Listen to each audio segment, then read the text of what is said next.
চট্টোপাধ্যায় তিনি বলেছেন, তিনি এই গোটা বিষয়টাকে একদিকে তো দোষ গেল কনজিউমারদের ওপর, যারা কিনছে তার উপর, আর ইঞ্জিনিয়ারদের ওপর। তাই শুধু নয়, এটা হচ্ছে গোটা সমাজের দোষ। শুনুন কেন সমাজের দোষ।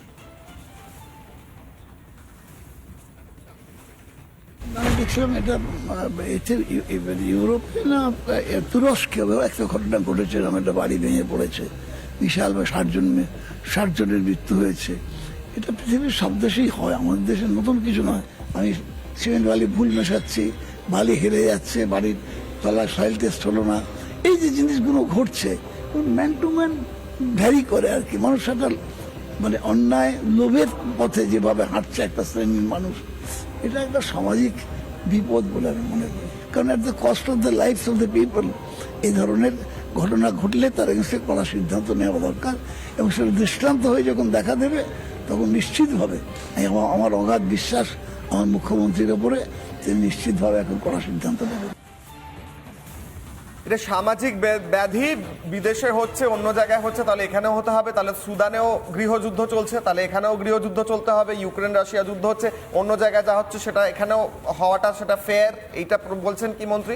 এবার একটা সিকোয়েন্স দেখাবো, যে প্রশ্নটা আমি করছিলাম, যে মন্ত্রী কাউন্সিলর যেটা দেখতে পান না, যেটা চোখের সামনে থাকা উচিত রয়েছে কিন্তু দেখতে পান না, তার কারণ কি? চোখ বন্ধ করে রাখার কারণটা কি? পিছনে কোনো কারণ আছে? আগে দেখুন আমাদের দুই প্রতিনিধির বিশেষ একটি প্রতিবেদন দ্রুত। এই মুহূর্তে রয়েছি ট্যাংরায় সেই হেলে পড়া সাদা বাড়িটিতে, যেখানে দুটো বাড়ির মাঝখানে 8 ফুটের গ্যাপ রাখার কথা, সেই গ্যাপ কিন্তু রাখা হয়নি। গায়ে গায়ে দুর্বা ঘাসের মতন গজিয়ে উঠছে এক একটি বেআইনি বহুতল, অথচ এখানকার কাউন্সিলর নাকি কিছুই জানেন না, কিছুই নাকি তিনি শোনেননি।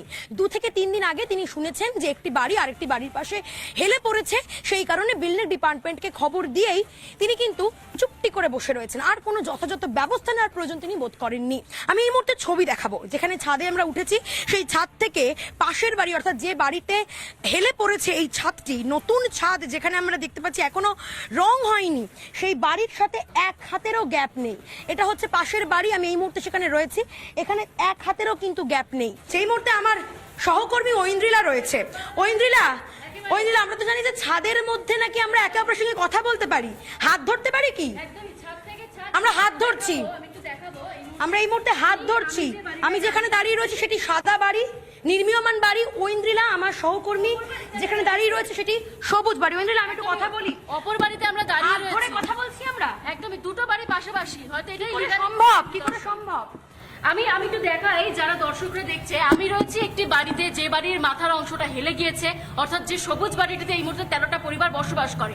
আর এলিনা রয়েছে ঠিক পাশের বাড়িটিতে। পাশে আমরা মালিকদের সঙ্গে কথা বলছিলাম, তারাও এই একই কথা বলছে যে এরকম ভাবে একটা ফ্ল্যাট উঠেছে, তারা বারবার প্রমোটারকে বলেওছে, কিন্তু প্রমোটার তাদের প্রথম দিন থেকে আশ্বস্ত করে এসছেন যে নাকি কোনো রকম অসুবিধা হবে না।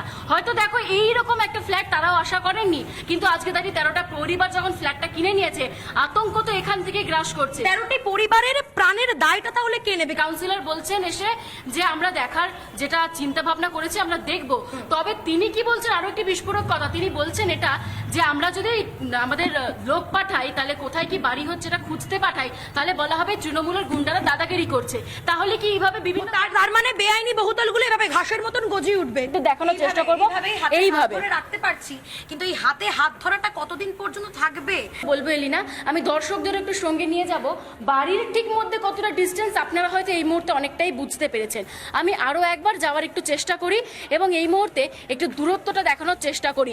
আমি দাঁড়িয়ে রয়েছি সবুজ বাড়িটির এই মুহূর্তে ঠিক ব্যালকনিতে, আর অপর বাড়িটি এই মুহূর্তে যে সাদা বাড়িটি, সেখানে এলিনা এসছে ব্যালকনিতে।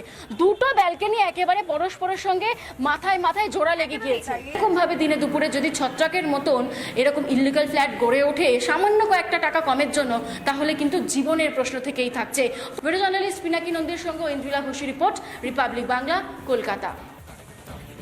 সুকন্যাদির কাছে যাবো। সুকন্যাদি, এটা কি মমতা বন্দ্যোপাধ্যায় ঐক্যর কোনো একটা বার্তা দিচ্ছেন? দুটো বাড়ি, একটা বাড়ি থেকে একটা বাড়িতে হাত ধরা যাবে, সমাজ একসাথে থাকবে, বাঙালি একসাথে থাকবে। সেই কিশলয় তোমাদের চ্যানেলেই দেখলাম যারা নাকি রিপোর্টার ছিলেন, যারা নাকি গ্রাউন্ড রিপোর্টের ওখানে গেছিলেন, ঐন্দ্রিলা আর আরেকজন, তারা বললো যে বাড়ির বাসিন্দারা বারবার যারা কিনবেন তারা বারবার সেই প্রমোটারকে বলেছেন, প্রমোটার না, এখানে কোথাও একটা ভুল হচ্ছে, উনি প্রমোটার নয়, উনি নিশ্চয়ই ডেভেলপার, এটা আমার বিশ্বাস।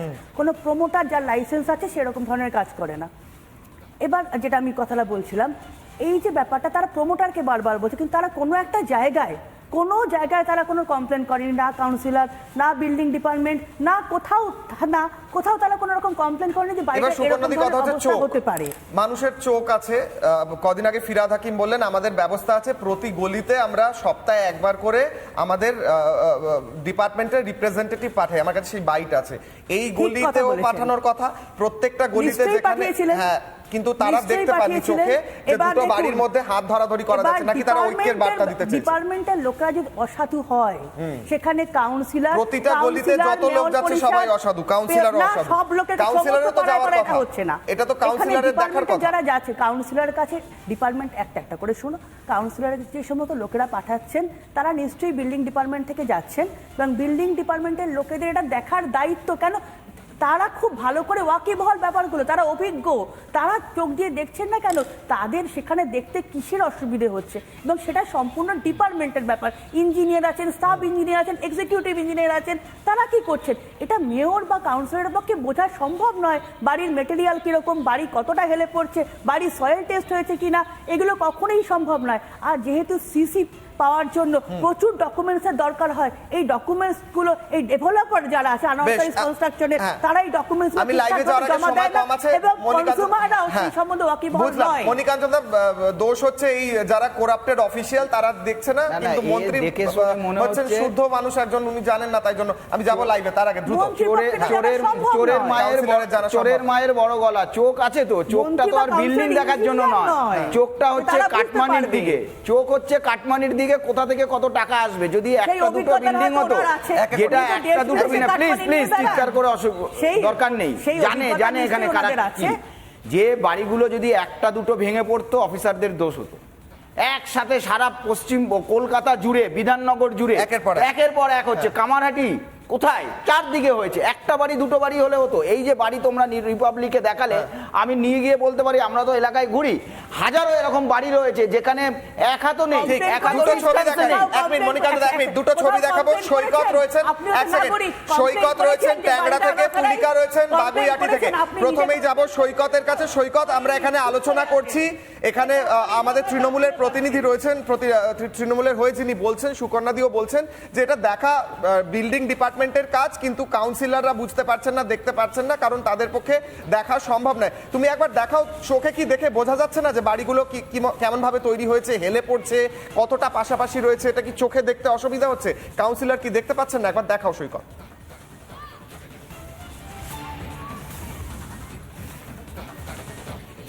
দেখো কিশোর, তুমি যেটা বললে চোখে দেখে কি বোঝা যাচ্ছে না, চোখে দেখেই বোঝা গেছে। সেই জন্যেই কিন্তু মানুষ সরব হয়েছে, এবং সেই জন্যেই কিন্তু আমরা সংবাদ মাধ্যম, এই প্রতিটি সংবাদ মাধ্যম এই খবরটা সবাই দেখাচ্ছি, পাবলিশ করছি।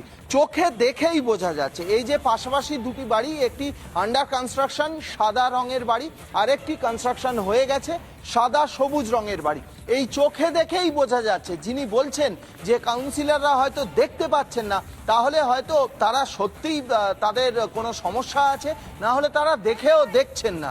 কারণ চোখে দেখেই বোঝা যাচ্ছে যে এই সবুজ বাড়িটি সাদা বাড়িটির গায়ের ওপর হেলে গেছে একেবারে। এখান থেকে অন্তত শারীরিকভাবে বা ভালোভাবে দেখতে সক্ষম যে কোনো মানুষ, মহিলা পুরুষ নির্বিশেষে, তারা প্রত্যেকেই দেখতে পাচ্ছেন যে এই সবুজ বাড়িটি সাদা বাড়িটির ওপরে হেলে গেছে। একদম স্পষ্ট, হাত দিয়ে হাত ধরা যাবে। সৈকত, একটু সঙ্গে থাকো, সময় কম। আমি একবার তুলিকার কাছে যাব। তুলিকা বাগুইআটি থেকে রয়েছে, জগৎপুর থেকে। তুলিকা, একবার দেখাও চোখে দেখে বোঝা যাচ্ছে কিনা, তুমিও একবার দেখাও, নাকি গিয়ে ভালো করে পরীক্ষা করে তবে বুঝতে হবে, নাকি চোখে দেখেই বোঝা যাচ্ছে বাড়িগুলো একদম পাশাপাশি একে অপরের গায়ে হেলে পড়ছে? দেখাও।